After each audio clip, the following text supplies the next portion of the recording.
Today we're going to talk about an interesting topic that's probably near and dear to all of our hearts. And for those of you who sat in the presentation that our CEO, John Ross, delivered earlier today, we'll touch on some of those same topics in terms of the economy and what that means for shoppers, and really getting into this mindset of what we call the value obsessed shopper.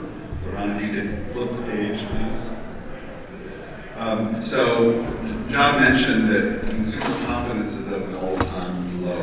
And he did it in a very high-level way, but you can see here, we are at the lowest point of consumer confidence since I think 2014. So if you think about that, we're now 12 years out from that. We're coming out of what was happening with the housing crisis and all that other stuff. And so even lower than COVID. If you think about what happened in COVID and all of our mindset then, right? People were still more confident than they are today. So that's a little scary thought. Next slide, please. And more important, the expectation index is a function or part of the consumer confidence index. What it means is looking forward, how good do you feel about the economy and the world? When basically anything under 80 is what they call sort of a danger zone, which means people are really scared, perhaps scared and straight. And we're at 65.1, so that means looking forward, they're even less confident about what will happen in the future. So that's the world that we're operating in from a grocery standpoint. Next slide, please. One of the functions that is driving that is what they call this low hire, low fire. So John said historically we're at a very low unemployment rate, but what we're seeing is companies that are actually growing and expanding are laying people off. Companies that are, they're not doing mass layoffs for the most part, but they're just not hiring as much, right? So we have this strange thing happening in the economy. Typically, we would look at how the economy is doing, and we're not having job growth. We have some job growth, but obviously not enough to make people a little bit more confident about their income and where things will come from in the future. Next slide. So the general vibe is this notion of everyone's tired and broke. John mentioned earlier today about 65% of people in the middle class, if they have an expense over $400, that's an emergency. They're not going to know what to do with it. My wife called this morning and said, "Oh, by the way, I just had my car broke down, my battery died, and I had to go to the store and pick up a new battery. It was $385. And so when John brought up that fact, it really resonated with me that we're in a very fortunate situation to not have a crisis happen when the battery dies, but that's real world, and those are the shoppers who are coming in our stores that we need to understand their mindset. Next slide. And I'd be remiss if I didn't touch on the uncertain political environment. Again, I'm not going to get into one side or the other, but the U.S. is suffering from a lack of certainty. So foreign investment, tariffs, trade, etc., laws that are put in place that sometimes get changed, executive orders. These are things that are causing further uncertainty with our shoppers, not just, so if you think about, do I have a job, do I not have a job? That uncertainty index has definitely been driven by a lot of things that are coming down to Main Street from Wall Street and from our government. Next slide. I'll be already there. And what that means for us, right, if you think about the grocery industry, prices, people don't understand why prices are so high. We've got transportation, we've got tariffs, they're constantly changing.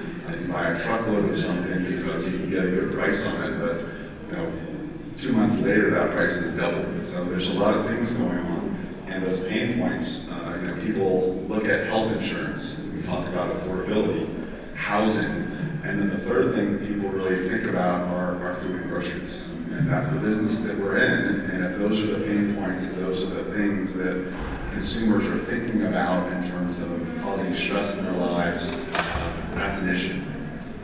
And so you can see here what today's grocery reality is. Apologies for the small slide here, but essentially personal income and average hourly earnings have increased. right? So when we talk about inflation rising and a basket of goods that was $100 now being $130, incomes have also risen. But, can we go back?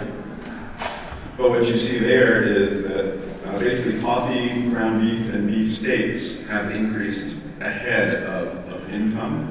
And then if you think about hourly workers, so a lot of the folks who shop our stores, there's a lot of stuff that has gone up higher than the rate of wage increase. And so that's another reason why people are hurting. If we go to the next slide that you already showed a little bit, grocery has become, unfortunately, headlines, and inflation and prices. And so this is the world in which we're operating in, which makes it complicated. Next slide.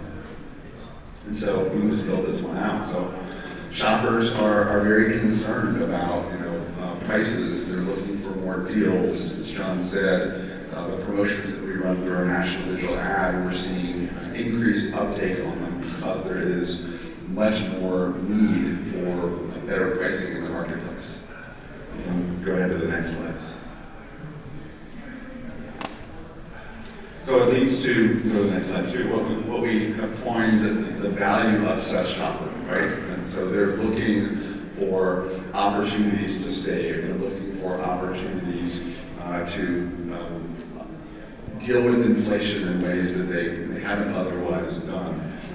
They're looking for not just cheap, but they're looking for trust. And obviously trust is something that our local independents have hopefully had in spades and have had in spades for over 100 years. And so changes in loyalty are definitely happening, and that as a result creates challenges and opportunity. So with that, we're going to talk about a few things. We'll bring the panel up. You can go to the next slide. The need to address this mindset with three things. We'll talk about transparent dialogue. How do we tell shoppers what's happening and why it's happening? Unified messaging. So how do we take what's special about local and combine it with national brand offers and activities? And then how do we promote and making sure that we're promoting in a way that's going to not just highlight item and price, but make sure that your local store brand is going to resonate with this value-obsessed shopper. So next page. So we can invite the panel up. We've got Ashley Page, Timmy Wright, Lee Engelbrecht, and Jeff Maturani.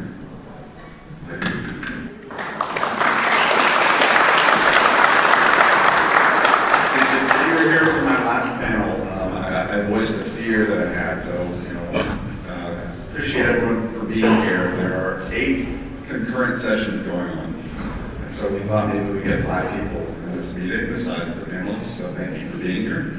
And as such, we want to make sure that everyone else at the other panels gets really jealous, like we're having a really good time. So when I say welcome the panelists.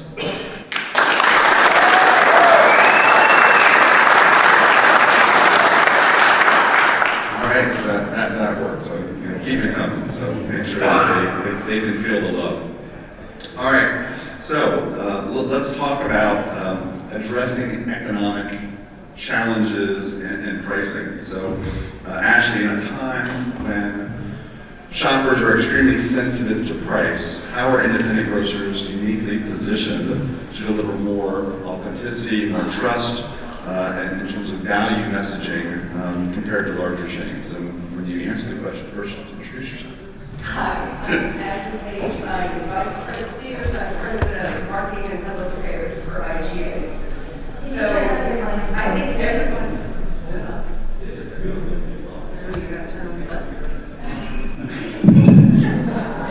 She is not in charge of technology. It's not my thing. So I think everyone in this room already recognizes that if you're an independent retailer and you're telling your local story consistently every day, then you already have a built-in trust advantage, a significant one. And the data shows us that customers who are shopping in local stores think their local independent is friendlier, faster, easier, more trustworthy all the way across the board.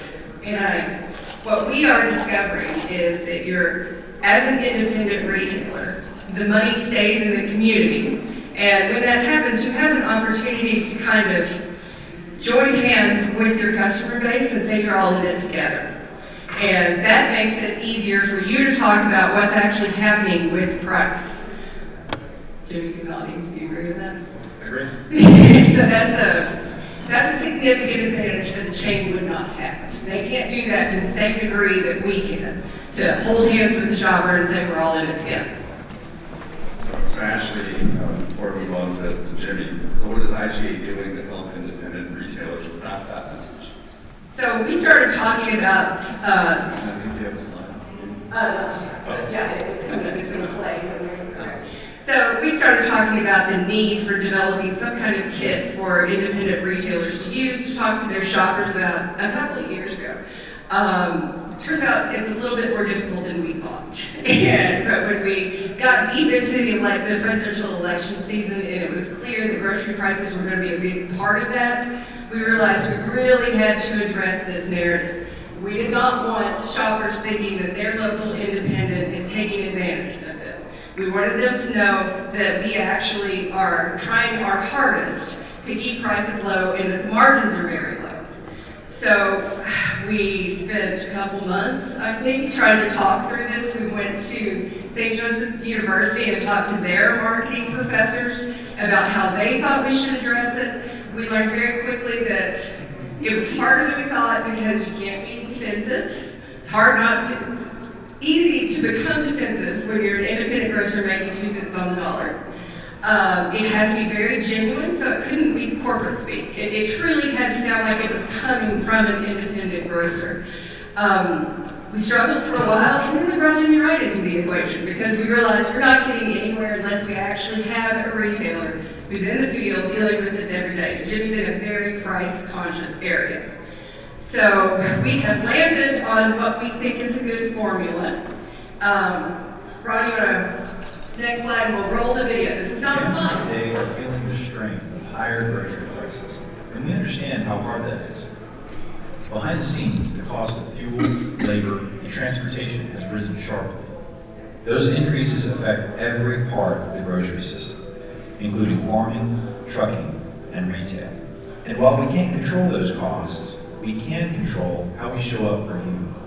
That's why we're focused on real ways to help, highlighting meaningful deals, offering dependable value brands, and keeping affordable options front and center. We're also working closely with suppliers to keep prices as steady as possible without compromising quality, because putting food on the table shouldn't feel impossible. And we're committed to standing with you every step of the way.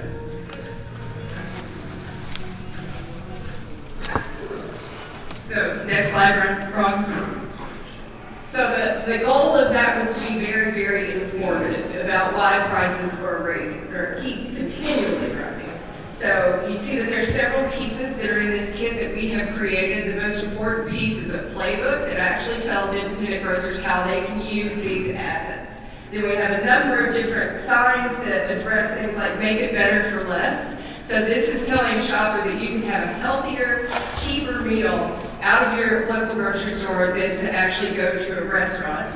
And then this is one of the core signs that are part of it that actually comes out and says that an independent operator only makes 2 cents on the dollar. So we will be releasing this within the next couple months, and the thought is that this will be a year-long campaign or longer. So that playbook actually tells you how to use this, not just 1 week, not just for one monthly special offer, all the way through the year. We're going to continually release videos that dive deeper into each of those problems that are creating price hikes. So we like where this is headed, and we know that it's effective because while Jimmy was on this route with us trying to figure out how to do this, he got bored how long it was taking me to get it done, and he just started talking to his shoppers. So he's got a number of different social media videos and things that he has done that's been very effective. So before we turn it over to Jimmy, so I'll put you on the spot here a little bit, Ashley. This communication is super important, not just to IGA, but really to independents overall. Are we releasing this information industry-wide? We will be releasing this information industry-wide, and that's why we're talking about it here today. We want to make sure independents know that IGA is working on all of their behalves to make things like this work. So yeah, stay tuned. We'll talk with NGA about putting things within their newsletter so that they know that it's all coming out. You can see it through that if you're not getting on GA's newsletter. Jimmy, introduce yourself. Yes, Jimmy Wright from Wright's Market IGA retailer in Opelika, Alabama. I've had the privilege of working with IGA, actually, starting with them now, community development out there. So, you start first back to the customer. You heard John this morning and Michael down.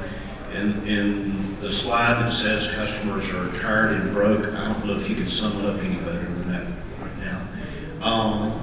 So for me, it was like, okay, I got to start and tell the story of kind of why we are where we are.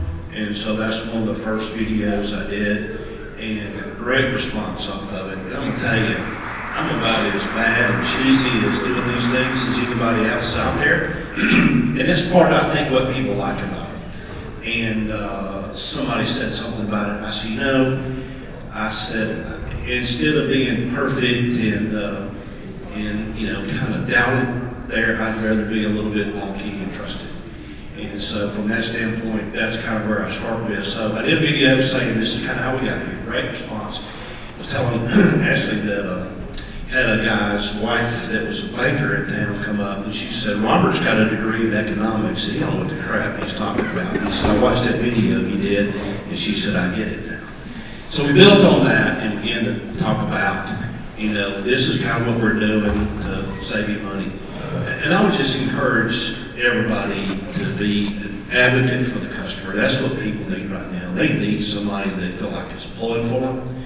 They need somebody they can trust, that they believe is getting up every day and doing everything they can do. We've got a great wholesale partner that feels the same way. And so for me, it was just trying to personally be the advocate for the customer and work on some of these things that they're challenged with. And the response that he's gotten has been incredible, which just points to the fact that this is much more effective if you put the face of the retailer or someone on the team to it. So the resources that we've developed from IGA kind of get that process started. But we think this is truly omni-channel experience. So you can start with some of that messaging and move into creating some very personalized messaging. And Lee's got another formula that he's doing too. Yeah, so, Cartoon, Jimmy. yeah, Ron, can you? Okay, so this is what Jimmy did. You talk about your Yeah, those things are a product of if you have too much sweet tea, too late at night, you cannot sleep, and you have access to ChatGPT. So that's a dangerous. That's also a recipe for kidney stones. Yeah, correct. So that's kind of how this guy got created, and I did one of them, and it just really took off. And so I've created some others now and thinking about how to do that. But again, it's just making it personal. It's just, I've been in the store since I was just a kid, and everybody knows me, but it's just having that, authenticity, if you say about being the guy that's out there trying to do these things for you. So we're going to roll some of those others into some advertising out there. So. But this is specific, you've done a lot of specific pricing videos that talk about certain commodities, right? Yeah, so we just took some items that we're able to buy and hold and make sure that we have NGA antitrust in there. Okay. So we just take some items that we buy on the deal, hold the price, nothing special, nothing we've done out of the ordinary, anything like that. And just compare those against what we see the competition network, and show folks that, hey, an independent grocer can save you some money, and this is what we do, this is what we've got, and again, we've got a great wholesale partner in Mitchell Grocery, and the deals that we get from them allow us to do some of these things. It's just telling a story. This is not some kind of pursuit to start a war with anybody. This is just telling the story of what we do. So I've named the guys from Arkansas the Big Box Boys, the guys from Germany the Little Box Boys, and the guys from Florida the BOGO Boys. And so that's kind of how I do my comparison on there. And again, just telling the story. So I don't think we're gonna get the video to work, but we would invite all of you to go to Jimmy's Facebook page, either his personal Facebook page, he'll friend you, he's got lots of friends, or the Wright's Market page, and all of this is up there. So I went in a little restaurant I eat in every day, and there's an older couple in there. And so I overheard them, and I heard her say, "That's him." And the guy says, "No, he's taller than that." So yeah, I mean, who knew we had a social media influencer amongst us, right? He's available for autographs or Miss weddings.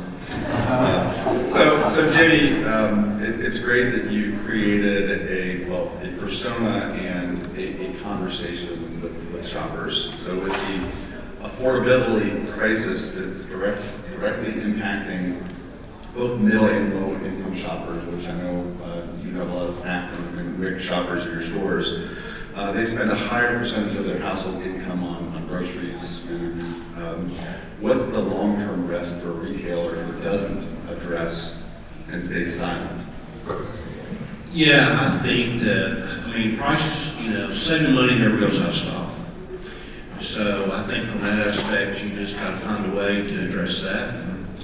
And, guys that run a higher service model probably have to do something a little different there. If you operate in the world I'm operating in, 40% of your business is SNAP, and about another 40% is, like we talked about already.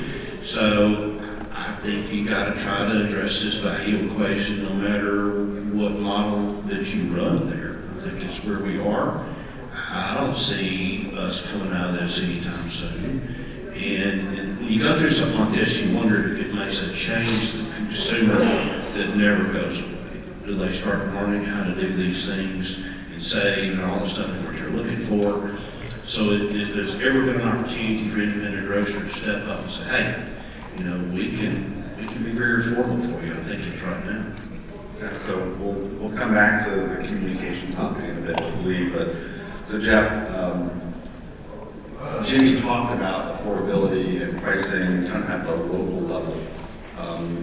As you introduce yourself and talk about scan apps, bringing national offers to the table, right? So the 1-2 punch of telling that local story.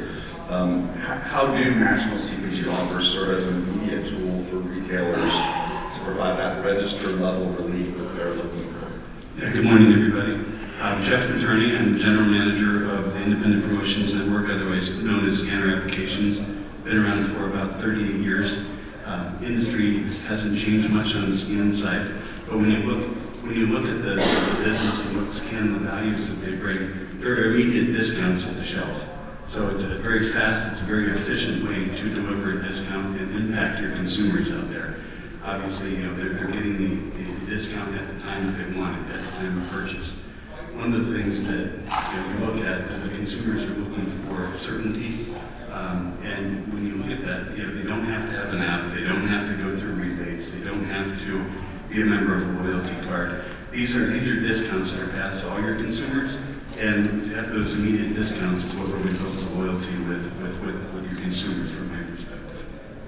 So everybody loves a discount, right? Who doesn't want to save some money, right? I know I do.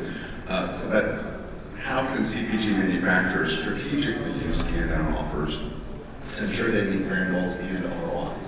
Yeah, that's a great question. So when you look at the CPG perspective, as long as they're aligning their scans with their core objective of what they're trying to do, maybe it's trying to drive, trying to win the prime season, the holiday season, or maybe it's even trying to pick up share during a non-promoted time, or maybe it's a competitive nature situation where you're trying to combat, another manufacturer that's throwing some discounts out there. There's a lot of things. So as long as you're focused on that and you use scan programs, they're very measurable, so you can see at the end of the day what your returns were and understand, how that promotion worked for you. But when you talk about strategy, there's a lot of different things you can do with the scan. They're very flexible. We've seen that throughout the years, all our manufacturer clients use this for different reasons. And when you look at the merchandising side of it, a lot of the manufacturers will just for a simple straight price reduction, so 50 cents off, when you buy one. We have some that look at it and say we want to, encourage or entice that multiple purchase, the buy two, save two. It may be where they're looking at winning the key holiday time with the features. So let's set up a skin program that incentivizes a retailer to feature during the Thanksgiving or Christmas time period. So there's multiple uses for it. And at the end of the day, the best part in my mind is you're able to take that data and look at it and measure it. You can see what's going on, and then you can take the data and focus on what's coming or what future events are planning.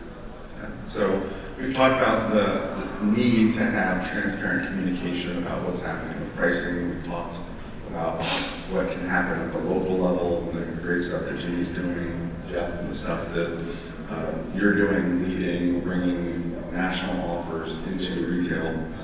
But next we're going to talk about awareness, right? So if all that stuff's happening, but we don't communicate it, right? If a tree falls in the forest and no one here sees it or hears it, right? Did it really fall?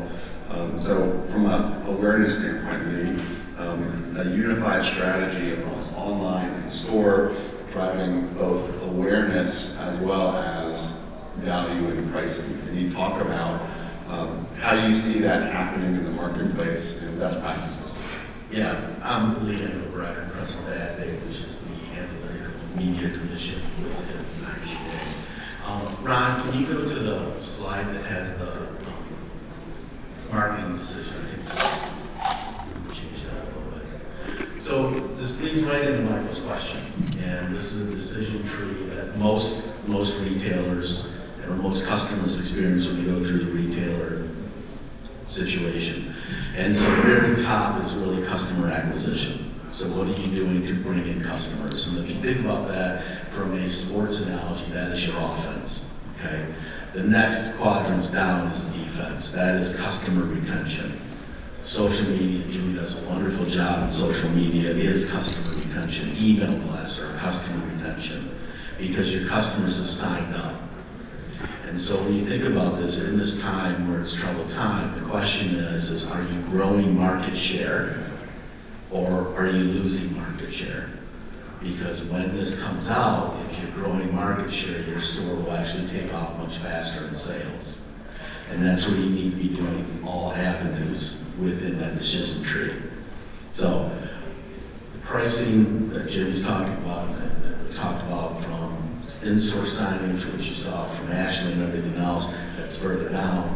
The top is customer acquisition, and what we do for that is we actually do something called connected TV. And now you can go back to the other slide.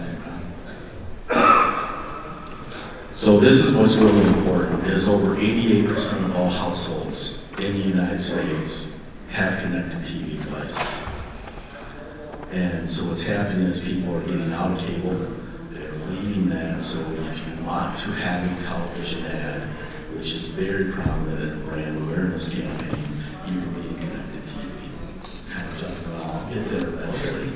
So the reason why we do this is I can take connected TV, I can actually target to a zip code or to a 1 kilometer radius around the store. So once your trade area is determined, we can actually put those messages in there for customer acquisition. It also creates top of mind awareness. How many of you as retailers used to run print ads in the marketplace?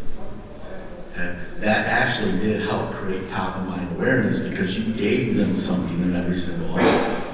By dropping print now, how are you reaching every single home? You're only reaching customers who are talking to you. You're not reaching new ones.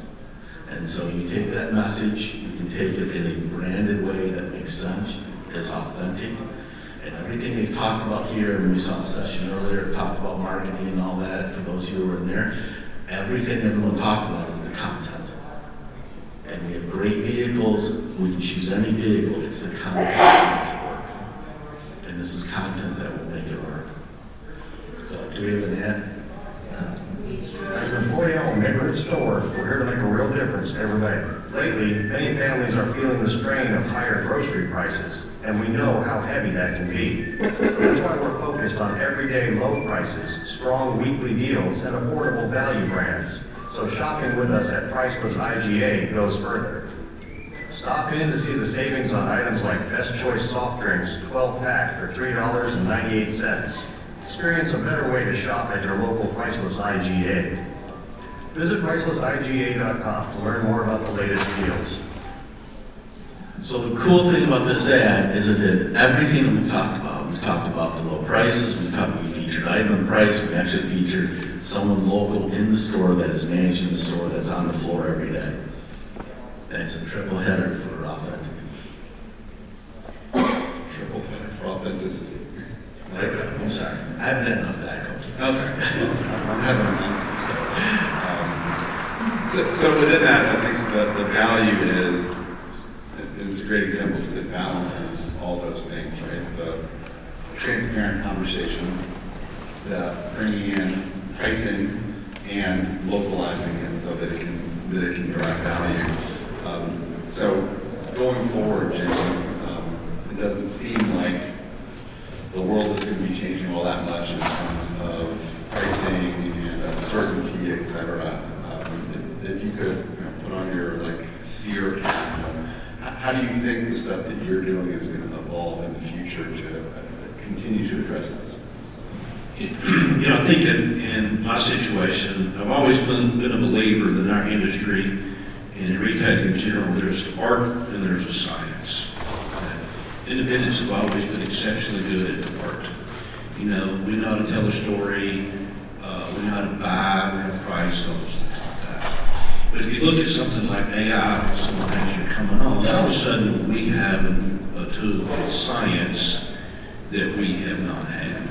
So from my own world, I think my customer will continue to be challenged. I'll always serve that group. I don't think that's going to change in the overall ecosystem of the country. You hear all the stuff about the disappearing middle class and things like that. So I don't think value is going away. So the strategy for me, I'm going to answer your question, is I'm going to continue to tell my story in ways that we've done now. Look at expanding that in some ways to get that message out there further. But we're fortunate to be starting a new, and I guess it'll sound like a commercial, but going down the path of launching will be our data. It has a component of AI built into that. And so that'll allow us to really make better decisions than we ever had before, instead of just saying, I think I'm going to run eggs for XYZ price or something like that. So I think it's a great opportunity for us as independents right now to use tools that we've never had access to before to help us make better decisions to serve the customer that I think is still going to be challenged for a while. I think that one of the key takeaways from this, right, is making sure that you're telling the story, making sure that you're addressing it, you're not hiding from it, and having a continuous conversation, right? If you look at this as this is the campaign we're doing in February, then we move on to something else. Right? This has got to be integrated in what you're doing all the time. So, Lee, can you talk about, based on the stuff that you shared with CTV, et cetera, Jimmy talked about the data and the importance of understanding what's happening with the shoppers and the predictability, et cetera.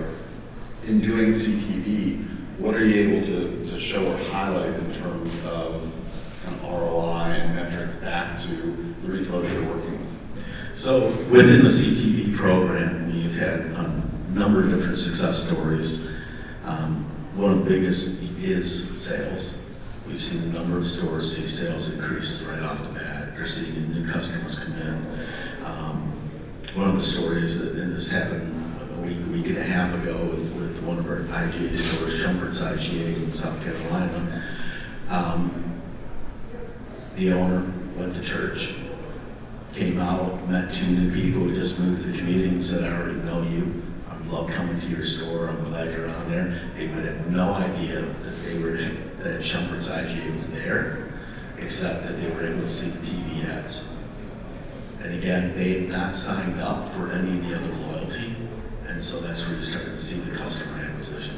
And the cool thing is, now I'm going to plug it, it only costs 2 cents per view. The way we buy media is, it's 2 cents per completed view is our average right now. So you can put a TV spot in front of someone for 2 cents. It's not a bad return when you think about it. But we've had other situations where we've had grand openings, remodels, where we've actually started the campaign when we were told to. The construction wasn't done on the sushi center, and they were told to stop because too many people were coming to the store asking for sushi, and the sushi wasn't available because the center wasn't built. We've had seen increased traffic in some of the stores. We have one store that saw 8,000 new transactions over 3 months. You know, that's real stuff, and that does affect the bottom line, the cash register. I do want to add one thing. This is off topic a little bit, but one thing that Jimmy does really well with his store, and I would say this for anyone when you're trying to come out with a new message, is that you make sure you communicate that to everyone in your store. Because if the store members do not understand and are not carrying that message and understand that value proposition, then it's going to fail in the store. I think that's a really good point, and that's the kind of stuff that's going to be included in that playbook that we send out with all the assets, so that you can make sure that everybody in your store knows what you're talking about and everybody's on the same message. And I think, one of the things we talked about earlier was, you're not in this alone, right? Ashley's bringing resources to the table for obviously IGA, but Greg's Market, we have probably half of the stores that are in the U.S. are non-IGA branded, and so the resources that Ashley's providing not just to IGA branded stores, but non-IGA branded stores, they can be customized and used for your brand. And you heard her make the commitment here that those resources will be available for all independents, regardless of whether you're a member of IGA or not. So you're not in it alone. Jeff, we talked about how CPG brands are helping improve offers and scan downs. Can you talk about what you've seen and what's happened over the past year with brands taking advantage of scan down offers through scan applications? Yeah, we've seen a lot of manufacturers that see the value in it when they realize. Let me back up a little bit. So the important thing about a scan is they need to be properly executed. Anybody can do a scan, but when you look at a manufacturer that's executing a scan, they want to make sure that all the components are there. So you focus on your retail audience. Is it a national program? If it is, what classes of trade are you talking about? Can you get to all those the grocery retailers? Can you get to all the mass or the drug or the dollar accounts? You want to make sure that communication, so your reach. When we look at it, we see a lot of manufacturers that can get to those big retailers without a problem. But when you look at the independent community, it's very difficult for them to get an offer to all the independents. When you do a scan program, and you do it correctly with the right tools, you can execute a scan across all the independents. And again, what that does, it brings efficiency to the manufacturer's programs to work towards their goals. It brings discipline into their merchandising, so they're ensuring that they're getting the merchandising that they're looking for an event. And then the third thing is they're going to have visibility that they never had before in the independent space. They don't know that they don't get the data from you guys participating. They're hoping that that dollar that they offer gets through the wholesaler to the retailers, and then also obviously out to the end consumer. So from a manufacturer's perspective, the big thing is reach.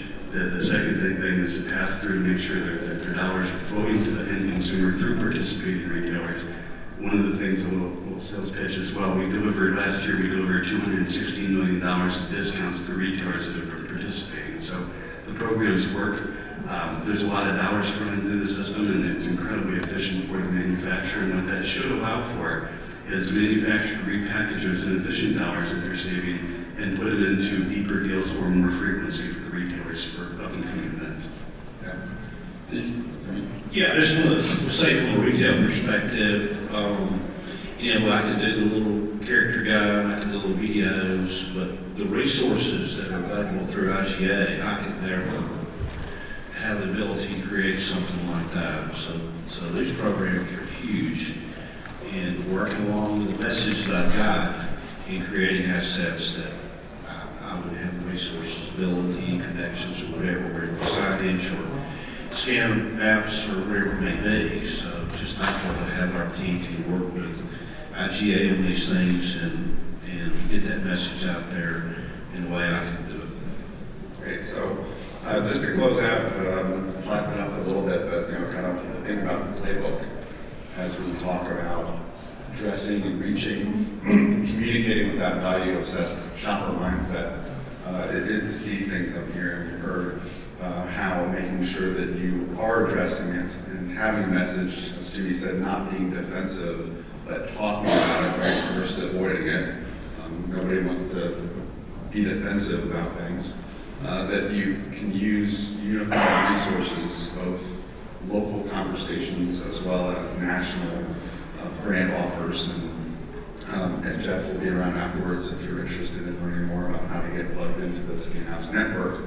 But making sure that you're not just addressing and trying to be the low price leader and just talk about price item all the time, but having that brand message so that people in your local market really understand what makes your store special.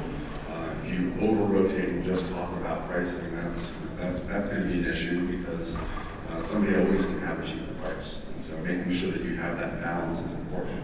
So with that said, we appreciate the time, we appreciate the conversation, and let's let them hear how much you enjoy it.